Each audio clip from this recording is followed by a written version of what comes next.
everybody. It's Tuesday, April 15th, 2025. Welcome to the NFL Fantasy Football Podcast. We're wondering who will pay the Travis Hunter tax. It's me, your man, MG Marcus Grant, joined by Michael F. Florio and Laquan Jones. Here. Are we over draft season yet, fellas? Can we just do this? Yes, let's just do this. It should be a slow draft. Didn't we talk about this? Like, it should be a 30-day slow draft. Like, why not? I don't want that at all. Just like a best ball league, just doing it like an underdog draft. I like you dedicate a weekend to it, and that's it. Like 30 days, bro. It's been 30 days that we knew the Titans were taking Cam Ward. Like, come on, just get this pick over with. I mean, honestly, I remember when the draft was 2 days long, when it was just Saturday, Sunday, and that was it, and everybody was fine with it. We were okay. We were okay with that, and now we have a first round that takes 3 hours. It takes too long, but I do what? like kind of putting the spotlight on the first round. I also like that it's a Thursday night, and like we don't have to give up our full weekends anymore. I never give up my full weekend. Like the Sunday part of the draft would be on maybe, and I'm like in and out of the room. And then once I got the internet, I'm like, oh, I can just go do other things and check back later. I may have said this on the show. Like I think it's sort of dull television because like nothing happens and it takes 10 minutes of time for it to not happen. It's fun to go to the draft though. I would say that it's kind of fun. Yeah.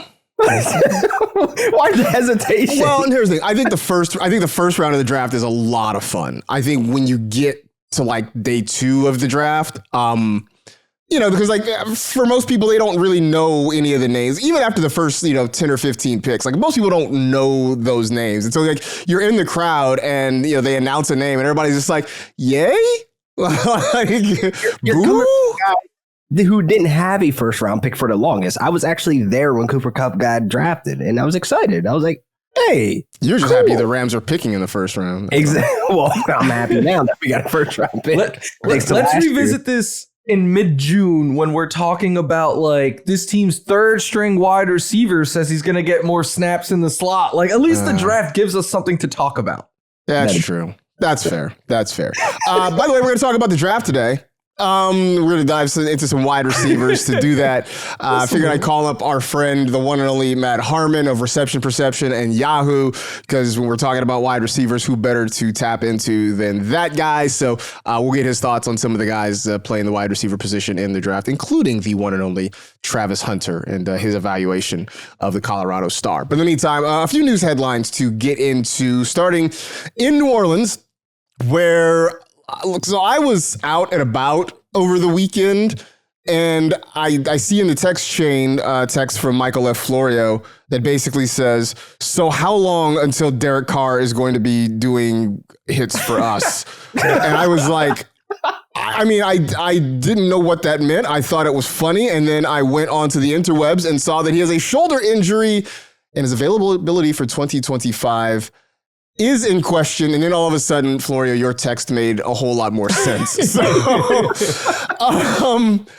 I guess my first question to you, though, Mike, is, do they have to draft a quarterback? And whatever happens, how are you feeling now about any of these Saints skill position guys?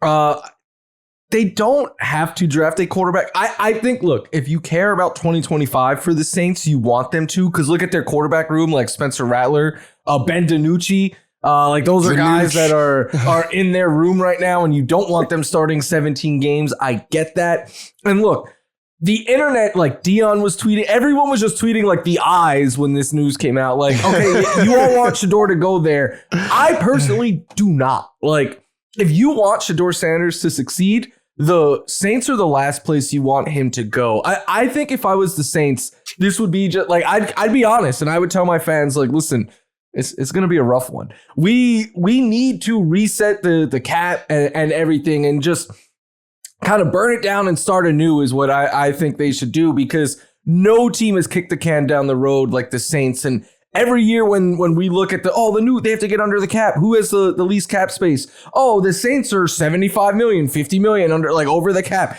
every single year. And you can only do that for so long. And this to me feels like a natural kind of reset point. But yeah, for me, Chris Olave, Rashid Shaheed, those were and Kamara. Those were the only Saints that I was really interested in, but those receivers are best used downfield. I have zero faith in any of the quarterbacks on this roster right now to consistently get them the ball downfield, to consistently just put them in positions to succeed. So I already was low on this Saints offense. Now I really want no part of it. The Saints and the salary cap are they're like me when I get the notification that my cloud storage is almost full, right? And you're just like going through, you're like, well, I don't need these old videos of me, doing my top sleepers for week 12. Like, I'm just like going through and just like deleting a bunch of stuff and like trying to figure out like, oh crap, here's this photo of me like with my friends from 2019. I'm like, I don't really need. Yeah, you're just like that's the Saints trying to manage their salary cap. It's like, where can we cut? What can we do? And like you look at the guys that are their top cap hits, right? $20 million for Derek Carr, who may not play this year. Almost $18 million for Taysom Hill, who is going to be 35 years old, is coming off a major knee injury. Another 12 for Ryan Ramczyk, who is retiring. I don't know if has he officially retired or is retiring. Either way, his time in the NFL is coming to an end. $10 million for Alvin Kamara, who's on the wrong side of 30. Another nearly $10 million for Cam Jordan, who's 36 years old. I mean, they just have so much money. And a podcast colleague of ours. He's one of our colleagues here on the NFL iHeart Podcast Network. There's just so much money tied up in guys who are either will not contribute or are just on the backsides of their careers now. I don't know. Laquan, I know you were already sort of out on the Saints. I would imagine this just makes it super easy. Yeah, I mean, you might just need a separate satchel for the Saints. Need to go in like a worse satchel than discontent. That's too kind to them. Just like that's the satchel that's like, yeah, I'm gonna put this in the closet and we're just gonna forget about it for a while. Here's the thing, like going back to the need for quarterback real quick, like they have options. Like they could get a quarterback from this class, but I don't think it's going to be the top two that we're thinking. But my dream scenario to recover all this is Jalen Milroe. And I've spoke enough about my excitement about him and getting with Kellen Moore. It's a similar play type than Jalen Hurts. He just needs some type of development in his mechanics. And I think that would be a great fit. That will be like kind of the savior of most of just the bad dark cloud right now in NOLA. They'd have to trade down, right? Because you're not going to take Jalen Milroe at 9. No, you trade down at 9. More picks, and yes, that's definitely the situation.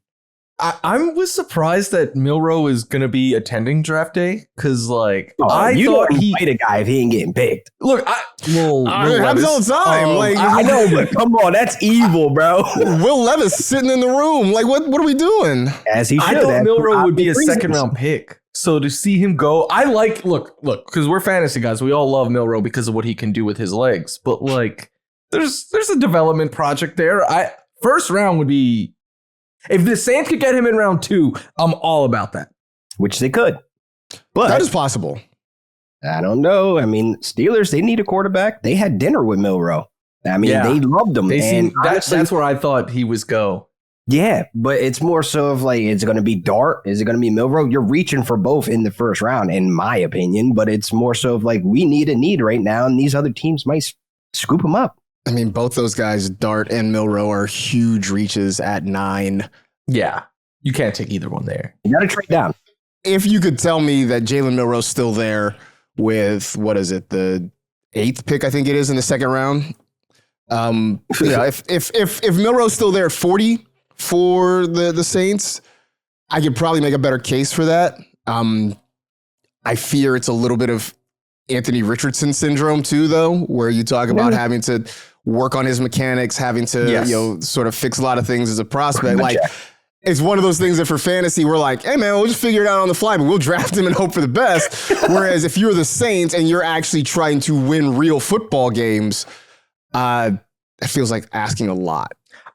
If I'm the Saints, I would do that in the second round, or maybe in like round 3, take Tyler Shuck and just be like, hey, you've played a lot of college ball. Let's see if you can handle it at the NFL level, and just expect to have a high pick next year. That's my approach. So bad football and NOLA next season. That's what we come to. I mean, it's kind of where we've been the last couple of seasons, to be honest with you. Yeah. And I think there's a good chance that outside of maybe the top two, but even with the top two, but I think anything beyond that, if you draft a guy this year, you may still be in the market for a quarterback next year.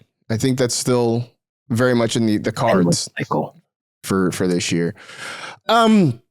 Speaking of quarterbacks, last year, Kyler Murray famously told us that it's not his job to make sure that Marvin Harrison gets targets, to which the internet rose up as one and said, absolutely, it's your job. It's your number one job. Well, actually, it's 100% your job to make sure he gets targets. This year, Kyler sort of reframing things, saying that, quote, we will be better when it talks about his chemistry with Marvin Harrison Jr. Laquan, I don't know if that means they're playing more Call of Duty. I know that's an easy joke to take. I don't care. I'm taking it anyway. But are you buying into this? Like, are you buying into this idea that things are going to be better between Kyler and MHJ? And if so, does that change where you're willing to take MHJ? So first off, it kind of goes under the radar of like the maturity that Kyler has gone through these last couple of years. So I'm kind of taking what he is saying, for what it is. Like, he wants to gain the connection. So it might be a little bit more Call of Duty hours, spending with Marvin Harrison. But you honestly saw on the back end of the season them kind of trying to get it to work. But it's more so like it was a little too late, like the playoffs were out of the question. Kyler's play kind of just was iffy after that bye week. He had 10 touchdowns, 8 interceptions. Most of his interceptions came from targeting Marvin Harrison. And it's more so of like, okay, let's readjust. We have more time now to really look back at the tape of last season and get things going. And like, when you look at this Cardinals offense, they obviously need a wide receiver too. Trey McBride, he's a lock. He's always going to be there as their number one, but it's more so of finding that balance in that offense. So honestly, I look at Kyler as a maturing quarterback now and trying to take what he's saying. And this is coming from a Rams fan. I don't want them to be anything above, the bottom of the table of the West, but it's like when you look at what they have, like they have the pieces to actually be good. So if they're going to be good, they have to make this chemistry work with Marvin Harrison, because quietly had 8 touchdowns. Quietly. We said this before, like, damn, he had 8 touchdowns? I mean, what games were he in? Like, the outcomes, but there's something there that they can build on for sure. So, like, I'm going to take it as, I'll take Marvin Harrison, if he's available in the 3rd round, which probably won't be in realistic, but in consensus, like, if he's in the 3rd round, I'll take him as my wide receiver too.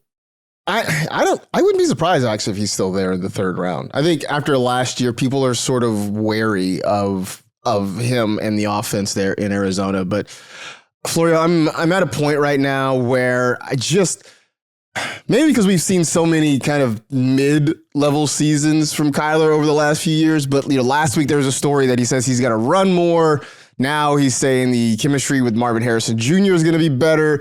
Like, in theory, I should be getting hyped, right? I should be like, hey man, maybe there's something there. Maybe we're back in on Kyler. But I feel like at this point, I'm like, all right, man, like, I hope it works out for you. Like, I can't find that energy for Kyler Murray right now. I think Kyler might be a little underrated this year because last season and I'm guilty of this as well. Like, we all overrated Kyler a bit for fantasy. We were like, he's back, first full year, post ACL, all of that. Like, he's going to run wild. And then he didn't live up to our expectations. And usually the fantasy community punishes a player for that the following year. And I've already seen Kyler going as like a low end QB1. And for me, I still think he's top 10, probably closer to top 8. Because of what he can, the upside he brings with his legs. He's one of those QBs that I'm definitely taking another quarterback though. If I take Kyler, like, he's not my set it and forget it type guy. But I am a little worried about Marvin Harrison Jr. because he, much more than any of the other like elite wide receivers, maybe him and Odunze, he wins in one way. Like, and that was my concern with him as a prospect, was like, he can't win after the catch nearly as well as someone like Malik Neighbors, which is why I had Neighbors higher than him last year. But Kyler also isn't the type of QB who is just going to chuck the ball downfield tomorrow. Like, if Marvin Harrison Jr. was playing with like a Mahomes or an Allen or a really strong arm QB, it'd be very easy to get excited. But like, he's going to be again, wide receiver 1, yes, for real life purposes, but he's their number 2 target behind Trey McBride. And I think that gets overlooked a bit because, yes, he's an X, but he's not going to lead that team in targets. Yeah, I mean, it is.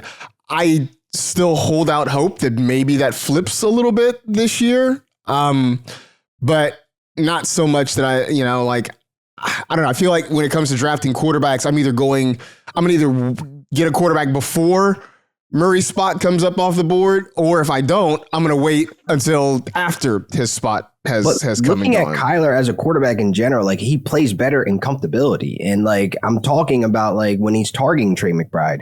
And like when you look at some of his pass catches last season, again, I'm going to add Greg Dortch in there because only Greg Dortch and Trey McBride had a 70% catch rate. So you're looking at guys that are reliable, guys that can get the ball and get upfield. And when you're forcing him to get this high wide receiver prospect of what we saw week 1 against the Bills, you're forcing him the ball. Like, it's just one of those things that you hope this offseason that they get together, get the chemistry, get the timing, whatever the problem was, and get it fixed. But also, we're also missing, this is the same exact offense. This is the same offensive coordinator, Drew Petzing. If you were telling me this season that they were changing offensive coordinators, then we could just start fresh and be like, okay, I'll be a little bit higher on Marvin Harrison. But we have to expect somewhat of the same utility, the same usage that Marvin Harrison, the same role that he's going to get, unless he's flopping out in and out of the slot, or if they're going to change up some type of offensive tempo and momentum. So it's one of those things that, you just have to have your expectations in order when you're going to be drafting Marvin Harrison. Yeah, I don't know. I think ideally if Marvin Harrison just shows up with some Whataburger breakfast every day for Kyler, then maybe we kind of, You know what the funny part to me, though, is this time last year, Marvin Harrison was like, I'm not practicing for drills. I'm practicing for football. And then a bunch of players who went to the combine, wide receivers, outperformed him in year 1. Yeah.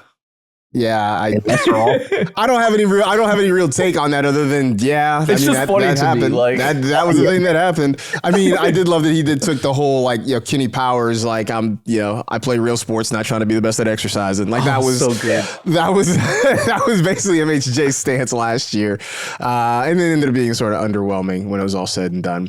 Last bit of news here before we get to Matt Harmon. Kenny Pickett says he plans to start for the Cleveland Browns. His quote, I'm not going there to hang out.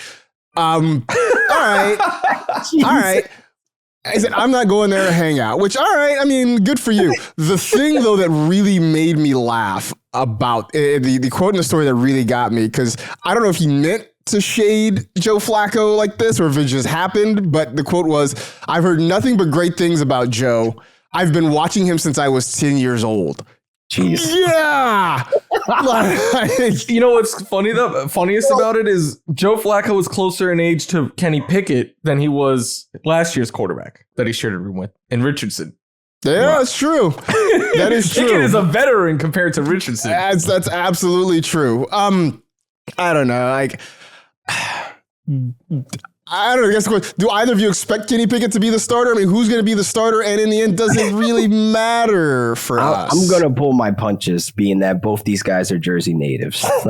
I love my Jersey folk, but wait, Flacco, Jersey guy? Flacco. I mean, I know he went to Delaware. I know he went to Delaware. I thought he was maybe from Delaware. Voorhees, I believe. But there you are. You are correct. Yeah, there you go. He's eaten a lot of pizzas in his day. Yeah, I need to know if he's a Taylor ham or pork roll guy. We'll get those rankings adjusted if I actually run into Pickett him. is South Jersey. No, he's right? Central. He's Central Jersey. He's right there on the cusp. He's by the Jersey Shore where he was born. So he knows a little bit about good pizza and bad pizza, but more so looking at it doesn't matter who the starter is. I mean, for fantasy, obviously we want Joe Flacco. We want pretty Flacco. Do we? Yeah, we do. Yeah, David Joker went crazy with him. Absolutely. That was 2 years ago, though. Last year, Flacco was awful. And it was kind of lightning in a bottle that half a season, in my opinion. So it's Winston in Cleveland as well. But I just think more so him already knowing the system and how things work and how timing and chemistry works with some of the guys that are still there when he was there.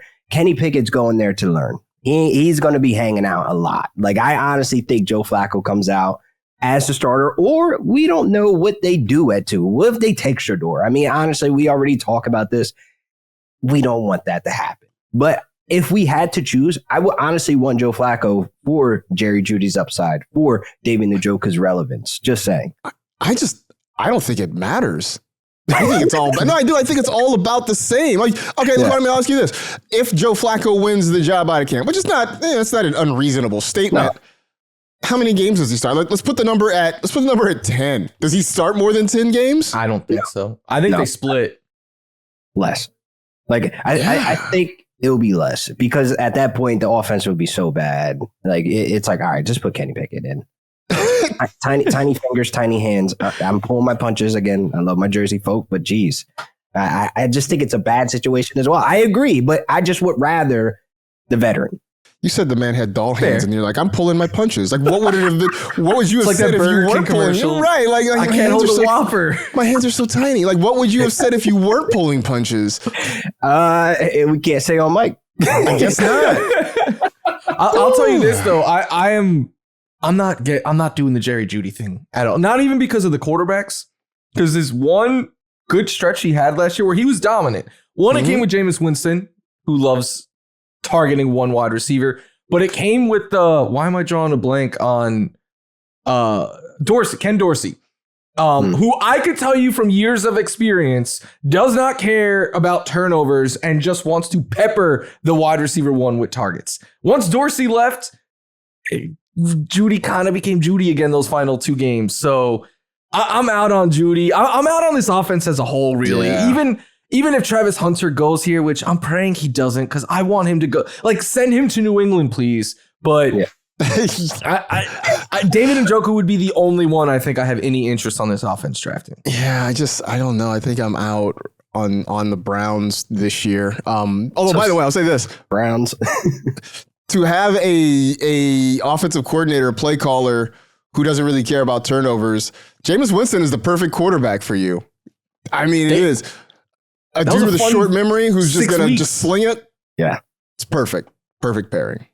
Super glad to be joined here on the NFL Fantasy Football Show by one of my favorite people, both in the industry and just in real life as well. You probably know him from the myriad of things he does over at Yahoo, or maybe you know him from his brainchild known as Reception Perception, or if you are of a certain age, you may remember him from being on this very own show where he would sit along with myself and several others, and we would filter in some occasional fantasy football talk with a whole lot of nonsense. It is our pal, the one and only Matt Harmon.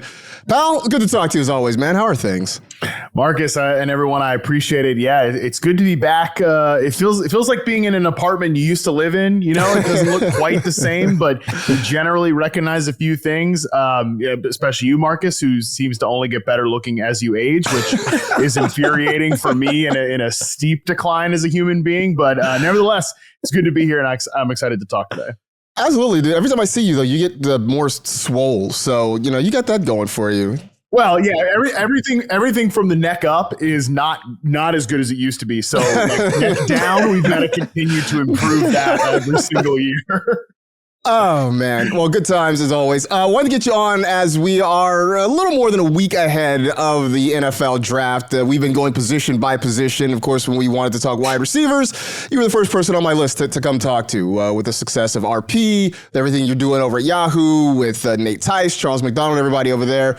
I just want to kind of jump in at the top of this thing, just because, you know, Travis Hunter is maybe the most intriguing prospect in this draft. The debate about whether he's going to play one side of the ball or the other, or maybe both, that one sort of rages on. But you obviously are evaluating him just from the wide receiver perspective. And so from just that perspective alone, what do you see from Travis Hunter that maybe pretends for him being great at the next level, or maybe not so great? I don't know. Man, he might be my favorite receiver I've ever evaluated. Not because like I think he's the best prospect I've ever charted or anything like that, but I just want to take it back to kind of the beginning of my experience with Travis Hunter. You know, I don't watch college football during the regular season because I'm trying to stay a happily married man, and it would be tough to justify like let's tank a whole nother day because of football that doesn't have to do with my job, but. Because of that, I'm aware of who Travis Hunter is. I'm aware he's a two-way player. I'm aware he wins the Heisman, but I didn't realize that. I mean, this guy truly was a full-time player on both sides of the ball. Like So going in and just seeing the fact that he played over 100 snaps in 11 of 13 games is like outrageous. And I actually still feel like it's not talked about enough. That's usually a stupid thing to say. And maybe it's a stupid thing to say in this situation because everybody's talking all of the time and there's so much coverage about everything. But I mean, this is truly a once in a lifetime player. Like we talk about generational prospects every other year and usually it's bad. No, this guy actually is a once in a generation prospect. And part of the reason I think that is because he is an incredible wide receiver. I mean, if we're just looking at him as a wideout, he's in the same tier of prospect to me as the guys that went in the top 10 last year. Marvin Harrison, Rome Odunze, Malik Neighbors. And like, it wouldn't surprise me if he was better than any of those guys just because he brings everything you want from a traits and skills perspective. 97th percentile success rate versus zone coverage in reception perception. And like those cornerback skills show up so well as a wideout in terms of like, hey, here's how you beat zone and here's where you settle into things and make yourself a reliable target over the middle of the field. He's great against press coverage, albeit in, the Big 12 or whatever conference it is now, it's not the best level of competition, but in terms of prospects that have been pressed on over 22% of their routes in reception perception as prospects, he's got the best success rate versus press. He's got rare catching ability. He rarely goes down on first contact. Like anything you'd want in a number one wide receiver, he brings those skills to the table, which is why I think like Cleveland taking him at 2. Andrew Berry's obsessed with the guy. I mean, it's been very obvious anytime he's spoken. I got pictures from somebody that was at his pro day of Berry just like complete in the squat, like just watching Travis go through everything. He loves him as a wide receiver, and I think I will not believe it like when I see it. Basically, that he doesn't try to play both ways. I expect him to try to be a full-time player on both sides of the ball. Yeah, and a lot like you, he is my favorite receiver in this class, and I've been saying, like, I think he's the only elite option, and people call me a hot take artist and stuff, but one hot take we had on this show was myself and Laquan Jones went at it a couple weeks ago over Luther Burden. I am team Luther Burden. Laquan is not. So I want to just hear your thoughts and where you land on Luther Burden, and if there's any teams that you think maybe, because I don't think he's the kind of guy that you could just throw in any single offense, but do you think there's any that come to mind where you're like, oh, he could shine there?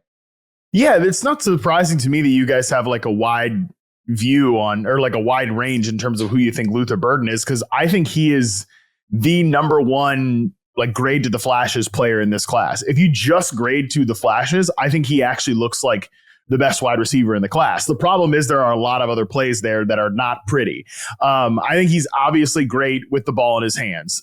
There's no question about that. I think even people that are Burden detractors, maybe Laquan feels differently, but usually will tell you like, yeah, he's good. He's good once you get the ball in his hands, and he's good after the catch. He's bigger than you think. He's faster than you think. He is definitely someone that I would like. You understand why Missouri designed so many touches for him. He's another guy that rarely went down on first contact and can make those big plays. The thing is, though, he's got some real deal flashes against man coverage. He's got a 71% success rate versus man coverage and reception perception. Now, he faced zone coverage more often than any prospect in the class because of that slot heavy role that he played. But you see him win on outbreaking routes against man coverage, real deal like big boy routes. Those flashes are just few and far in between. And then there's a lot of plays where he's facing all that zone coverage and he's not particularly good or, heady in terms of where he needs to settle down. So his success rate versus zone is actually not where you'd want it to be from a guy that is facing so much zone coverage. So it's a really hard evaluation, man. Plus the fact that like he is a guy that has gotten character concerns throughout the process. Not like he's a bad guy, but it's like, work ethic, football intelligence stuff. And like, maybe he's just, like you said, not for everybody. That's beyond the fact the scheme, like he just might not be a personality fit for all 32 teams, which was the reason that I basically said with Luther Burden, like how good is Luther Burden going to be? That's up to Luther Burden. Because I think if he dials in and he works at it, he could easily be the best receiver in this class. And a lot of that will also come down to where he lands in the right role, because I don't think he is just a design touches player.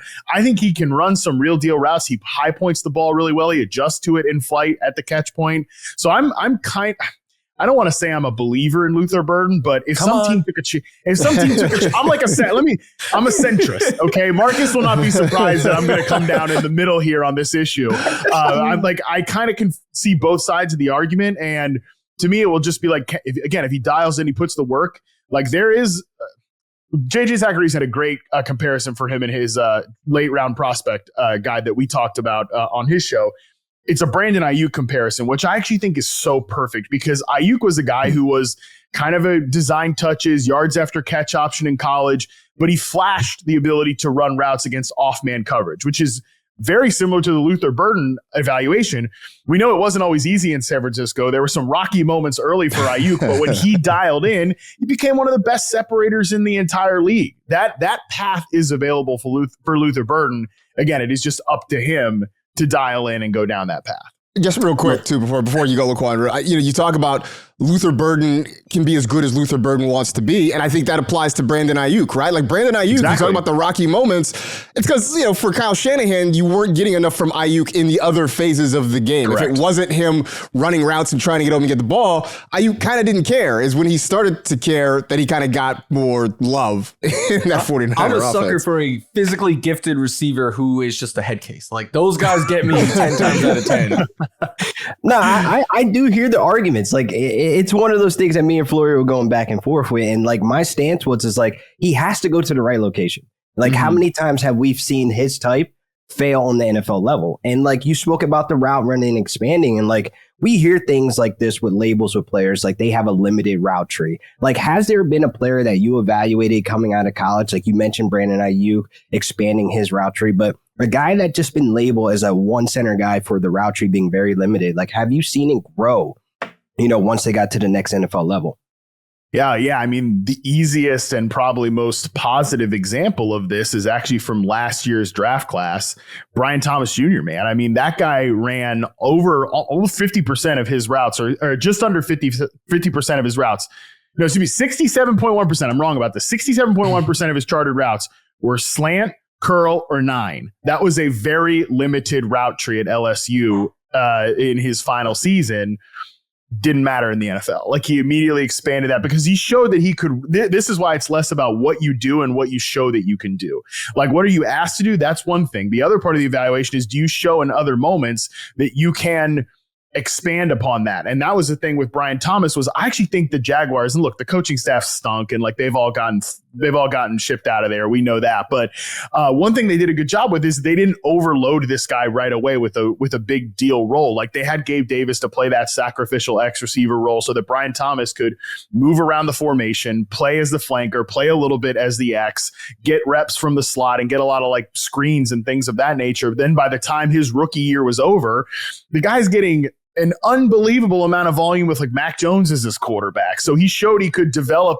Honestly, his rookie season was very similar to his final year in college, where the more he played, the better he got. So, I mean, for some of these guys, they remain a limited application player. Alec Pierce is a guy that was all he could run coming into the NFL was slants and nines and posts. And all he does in the NFL is run slants, nine, and posts. Like that's it. But it's a reasonably valuable role for an NFL offense. It just makes you kind of a volatile player. Looking at a guy like Emeka Egbuka, because obviously you're up on all these guys, right? In the last few years, Ohio State has given us Marvin Harrison Jr., JSN, Chris Olave, who else am I missing? Garrett Wilson. Garrett Wilson. There it is. That was the one. Where does Egbuka rank amongst those guys coming out of there? I guess he would probably be the lowest of that group because I think, but here's the thing. I love Egbuka and he's my clear cut. I feel like with every wide receiver conversation, we kind of have to say, well, he's the best at this. He's the best at that. If you throw out Travis Hunter, if you throw out Travis Hunter, he's probably the best zone beater in the class and he might have the best set of hands in the class. And to me, he is my number 3 receiver if we include Travis Hunter, and he's in the same tier as a guy like Tetairoa McMillan to me, because so if we're just hearing all those Ohio State guys, I thought Marv, Chris Olave, and Garrett Wilson were what I would call tier 1 wide receiver prospects, meaning you could take those guys in the top 10 of any draft And I think they were ready to start as rookies and eventually become NFL superstars. And look, Marvin, we'll see if he becomes an NFL superstar, but he started day one as a rookie X receiver. And like, obviously it was a disappointing year because everybody was too high on him from a fantasy perspective, but he had he had a pretty decent rookie season as a starting X receiver. The other, like JSN, the other guy there, I think he is in the same tier of a prospect as Emeka Egbuka. I probably prefer JSN just by a little bit because he's a flashier player. Egbuka is more of like a dog. He's more like reliable. So this is the type of skill set I really like the power slot guys who block, who catch everything, and who beat zone coverage. Those people always complain about their upside. Nobody's complaining about the upside of Amon-Ra St. Brown, who has this exact same skill set and pushes to lead the NFL in catches every single year. Yeah. So you mentioned he's your 3 if you count Travis Hunter. Is McMillan 2? Yeah, he would be 2. So what are your thoughts on McMillan? Because I like him a lot, but I do think he's one of these wide receivers that people like see his size and they're like, just throw the ball up to him. But to me, I don't think he's that kind of player at all. I think he's a lot better like after the catch and stuff. And I'm just wondering, do you think he can translate to be that kind of receiver that people want to make him out to be? And can he be a 1 at the NFL level? I think to answer the last question first, I think he fits into a group of players that I think you can get away with as your number 1 receiver, but is probably best as a 2. My player comparison for him is Courtland Sutton, who I think perfectly encapsulates that. He's probably better as a 2 than a 1. But look, the Broncos, he was their easy, clear-cut number 1 receiver, was the only wide receiver who ran a route on 50% of the dropbacks throughout the course of the season. And he was a good number 1 receiver for an offense that outkicked expectations. And I think McMillan could be that type of player in the NFL. Again, he's a better separator than you think. I'm glad you brought up the point about his yards after catch ability. That's really where he is underrated to me. He breaks contact well. He has these like long strides where he can eat up ground. And the critical part of that is that he's better on these like intermediate in-breaking routes like digs and some deeper posts where he gets into space and then can get those yards after the catch. The point about him as a ball winner, I actually think is a good one because he's not one of these like absolute dunk on you physical specimens at the catch point. Those guys tend to get a little overrated anyways. So I actually think he's a better separator and not as good of a ball winner as people think, which is kind of why I settled with him as a tier 2 prospect. Again, Travis Hunter is my only tier 1 prospect in this class. McMillan, though, I do think you can use a first round pick on him and feel really, really good about it. And again, if the right team gets him and he's better used as a 2 than a 1, I think he'd be a really good pick there.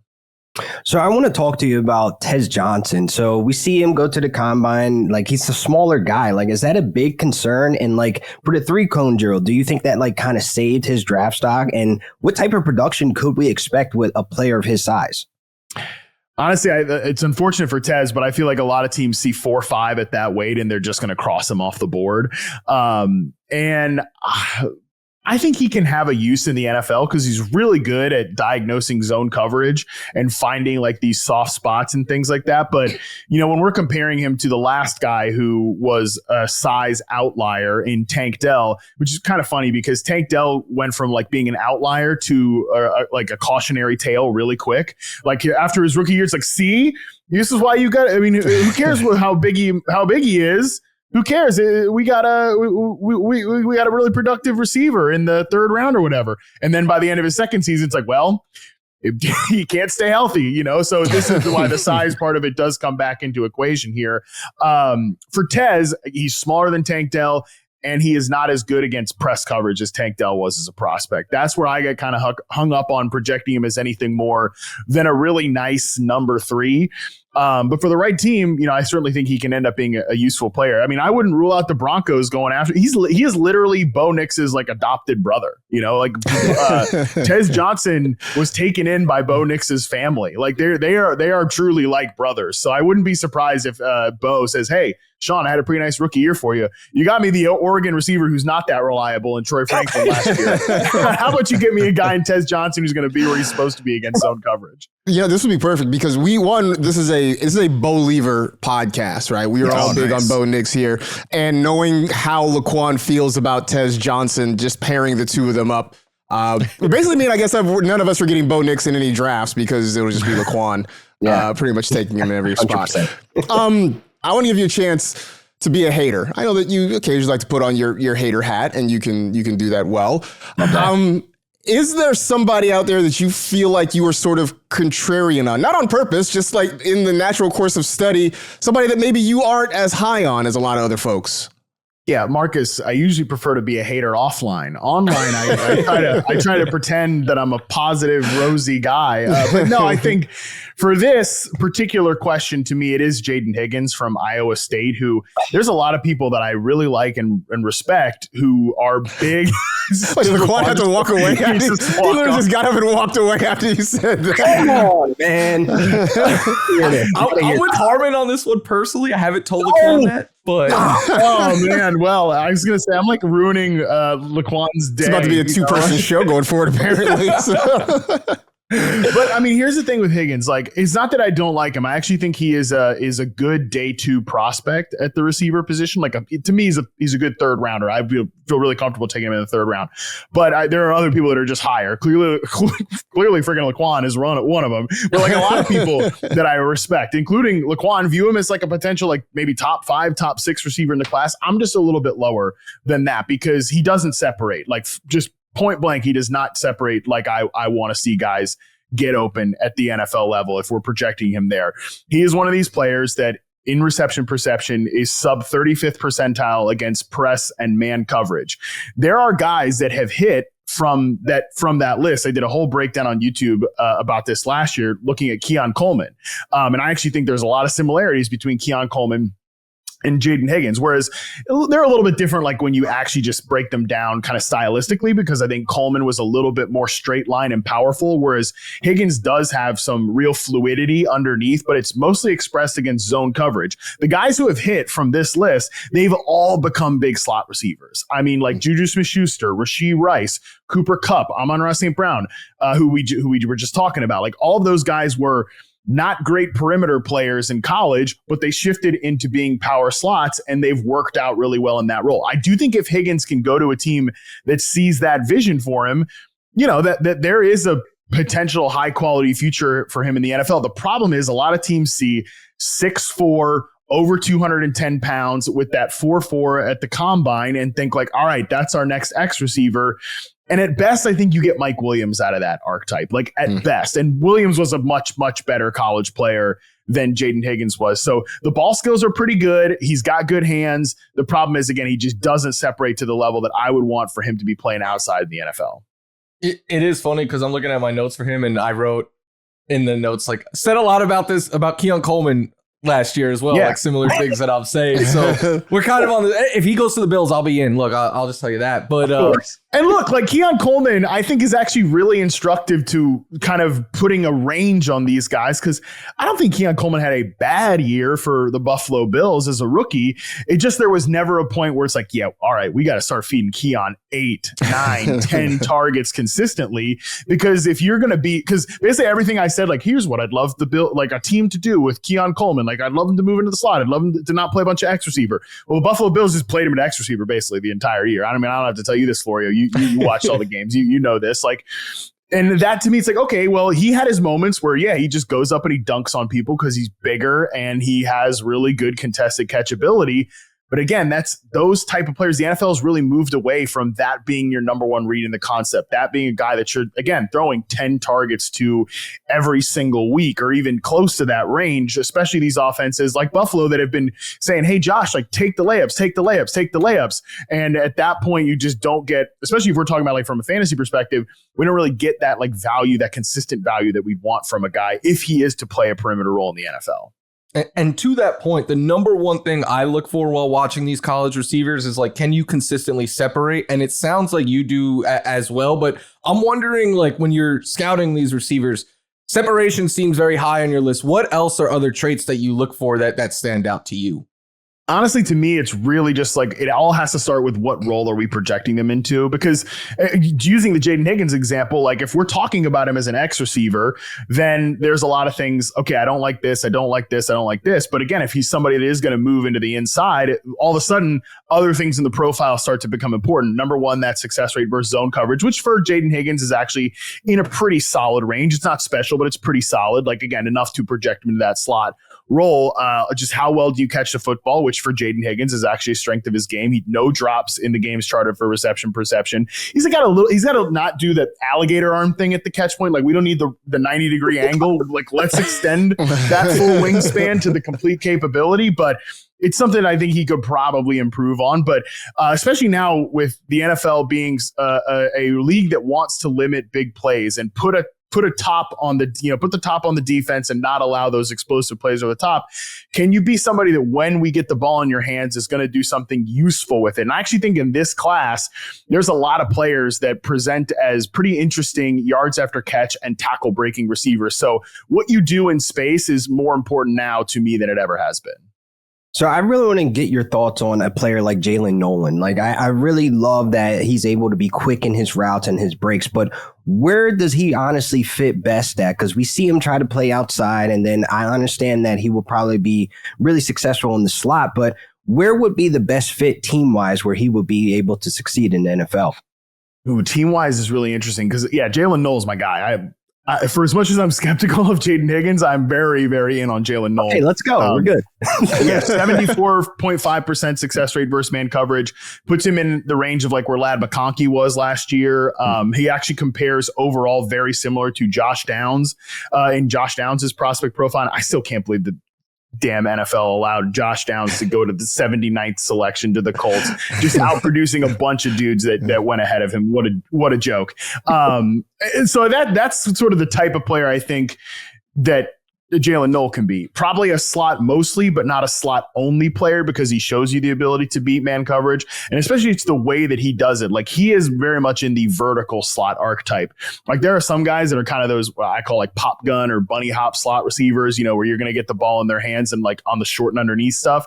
I actually think Noel can get down the field from the slot. So in terms of like teams that he would fit on, I haven't really found a good one yet because it's got to be a quarterback who can take advantage of the deep area of the field. And, I think Jacksonville potentially, you just lost Christian Kirk. That's somebody that I could see, him fitting there. Tennessee with Cam Ward is going to want to take those chances, although I think Cam Ward, might push for them to reunite him with Kyle Williams, who's another really good prospect in this class. They used to play with at Washington State. The offensive coordinator from Tennessee, Nick Holtz, used to coach Kyle Williams at UNLV. So that's one connection that I think might end up happening. But yeah, somewhere where it's we need a slot receiver, but we're not just like a quick hitting offense who can actually take advantage of vertical concepts would be the spot for Noel. One, I love that you've already just put Cam Ward in Tennessee. Like that's just settled. It's like a done deal apparently. I know you guys work for the NFL and like we gotta just drag this out to the very. It seems like every insider can't stop reporting about like, oh, this prospect's visiting here. Like Shador's taking a lot of visits. We got to keep this interesting. We know who the first pick is. Let's just get to the event already. You would think so, but even still, the Titans are going to take every last second of the clock before they hand the card to Roger Goodell. Yeah. Like we're going to draw this thing out. But I think it's interesting you mentioned a quarterback because I'm going to go sort of off menu here because I know one of the things that you and I have talked about is that in the process of charting wide receivers, you also sort of inadvertently get to evaluate a lot of quarterback play. I know a couple years ago, you were sort of that big on the quarterback play at the college level. What you've seen in the last year or two, has it gotten better? Are there guys that we should be, sort of keeping one eye open for? I mean, I just want Matt Harmon's State of the Union on quarterback play in college, having watched a lot of it. Oh my God. It's not great. I was charting Ty Felton Ty Felton from Maryland earlier this week, and I was just like, "What is going on?" Like at quarterback, I don't even know, but it wasn't fun to watch. Now, honestly, it's less, Marcus, about the quarterback play now. And it's more so about the structures of some of these offenses that's just tough to get through. I'm talking about a guy, Jaylin Royals from this class at a Utah State. Dude, I charted a Utah State versus JMU game. I mean, unbelievable stuff. JMU kind of up the road here in Virginia, actually. But I mean, that offense, like he is truly lining up on one side of the field in one position. And he is, I swear to God, running like 50% curls, and slants. It's just so rudimentary. Like the spacing is weird. So honestly, it's less about the quarterback play for me now, and it's more about like which offense is grinding my gears. Utah State is definitely up there after this process. You mentioned Kyle Williams. I'm talking about Cam Ward, and I'm happy you did because I like him a lot. I think he's one of these receivers who could win downfield, but like you say, is so important. He could win after the catch as well. I'm wondering what caught your eye with Kyle Williams, and where does he kind of slot in this class for you? Yeah, I really like Kyle Williams. He would be like a priority second round pick to me. Somebody that I actually think he's going to go higher than people think. I was making this connection yesterday on Football 301 with Nate Tice. I posted the video on Twitter today where like it's on my radar that as soon as the combine ends, and usually this is right about, you guys know how the sausage is made. Like everybody says this, the media is always catching up to what the NFL teams actually think. And it was on my radar that kind of like right after the combine, a lot of like big name analysts start being like, you know who's really good? Kyle Williams. He's really like, Kyle Williams is rising up my board. That usually means like, oh, teams have liked Kyle Williams all along. So when I charted him, I think the things that stood out to me, you mentioned a couple of them. One, that he is a much better tackle breaker than somebody of that size would indicate. And he plays a lot of outside X receiver, and he's pretty good against press coverage, especially working on some of these underneath routes. So I typically have been honestly too high on this type, so I'm trying not to get over my skis on Kyle Williams because he's one of these like smaller separators, and I have like Elijah Moore, Jaden Reed. This is like my type of receiver that I end up getting a little too high on, so I'm trying to keep myself measured with Williams, but he definitely has a lot of uses after the catch in a way that like, you know, Jaden Reed, who has been a good second round pick for the Packers. People in fantasy are just frustrated with him because he hasn't consistently been on the field, and you know maybe he got a little too overhyped at times. But he's a guy that is really good with the ball in his hands and can win on his routes. And that skill set for me with Kyle Williams is something I think a lot of teams are going to be really interested in, especially top of the second round, man. Like I mentioned, that Tennessee Titans fit, that one stands out to me. New England at the 6th pick in the second round, like they want somebody with yards after catch ability who can win outside, and I do think Williams checks that box. So I want to get your thoughts on a guy that I recently just found upon, Elic Ayomanor, and I feel like, you know, he might be one of the guys that might surprise some folks. So what are your thoughts on him and what he could do at the next level? Dude, is he not like a perfect Packers wide receiver? Yeah. I mean, he is such a Packers receiver. Number one, he checks their size thresholds. He's over 200 pounds. He's over 6 feet. Reed is actually the only guy that they've reached under those thresholds for recently. And of course, like right after you draft, he was like, no, I'm 190 pounds. It's like, well, we've been 185 your entire career, so I don't know what that's about. But anyway, so he checks the sizes that they want. He actually does flash some ability to beat man coverage. He's a great run blocker. He's one of the better blocking receivers in this class. Problem is, can't catch. So he has hands issues. His contested catch ability is a little bit hit or miss. So to me, I think he is a good developmental X receiver. He's still kind of growing into football as well. He came from Canada. Like he's still kind of, yeah, right, exactly. So I think he's still a developing player. I would think like he might actually get on the field pretty early. Honestly, it's pretty similar to like Romeo Doubs, who was a reliable player who blocked really well and was gritty, and he got on the field early for the Packers. And then by year 3, it's like, okay, we've cut out some of the mistakes with Romeo Doubs. He's not dropping as many passes. He's not making as many mistakes against press coverage off the line. And I feel like Elic Ayomanor might be a guy who gets an early role and then grows as a target earner over the first 3 to 4 years of his career. Love that. When I look at him, when I read about him, I sort of settle on another former Stanford guy, that being JJ Arcega-Whiteside, another guy who, Jesus. yeah, but like coming out Isn't of he a Stanford, tight end now? I think he's in Canada now. Like I don't even think he's playing. In he the was. NFL. Yeah, I think he went NFL receiver, tight end Canada, which is not a good tight end. But he was a guy, and look, admittedly, some of this, you see things, and anecdotally, like I watched him high point balls against small USC corners for multiple years, and like thought, man, this dude's really going to be something. And he had like odd game with the Eagles. That was noteworthy. Maybe Ayomanor is a little bit better, but that's the place that my mind went immediately. Harmon, pal, always good to talk to you. I would think that if anybody's listening to this podcast, they know where to find you. But yeah, maybe there's somebody who's never heard of Matthew Harmon before. In which case, where can they become more acquainted with you?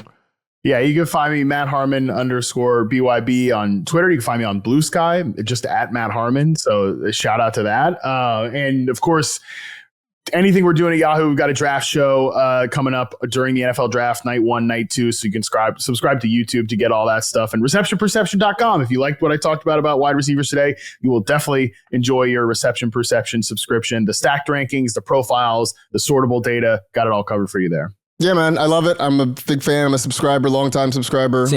Love the charts. Appreciate it, guys. By the way, I also saw, I don't know if you saw, I saw our pal JJ Zacharyson, who we had on last week. He resurrected the boy, young boy meme that came up again.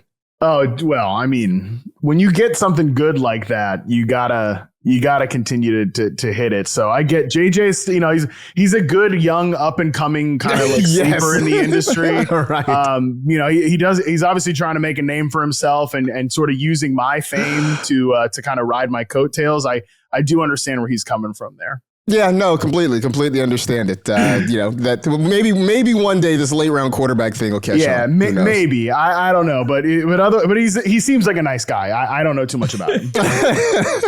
Pal, as always, good to talk to you. I'm sure you and I will chat via Slack sometime real soon. But take care, man. We'll talk again soon. Yeah, sounds good. I'll be in LA next week, so yes! I hope to see you. Absolutely. Let's make sure we actually break beers in person. That would be fantastic. As for all of you out there, we do appreciate you hanging out with us. We'll be back with you on Thursday. We'll talk some more wide receivers and continue to get you ready for the actual NFL draft coming up in a little more than a week. But in the meantime, that'll do it for this edition of the NFL Fantasy Football Podcast. Stay happy, safe, and healthy. Do good and live well. Enjoy the day, everybody. We'll talk to you again on Thursday.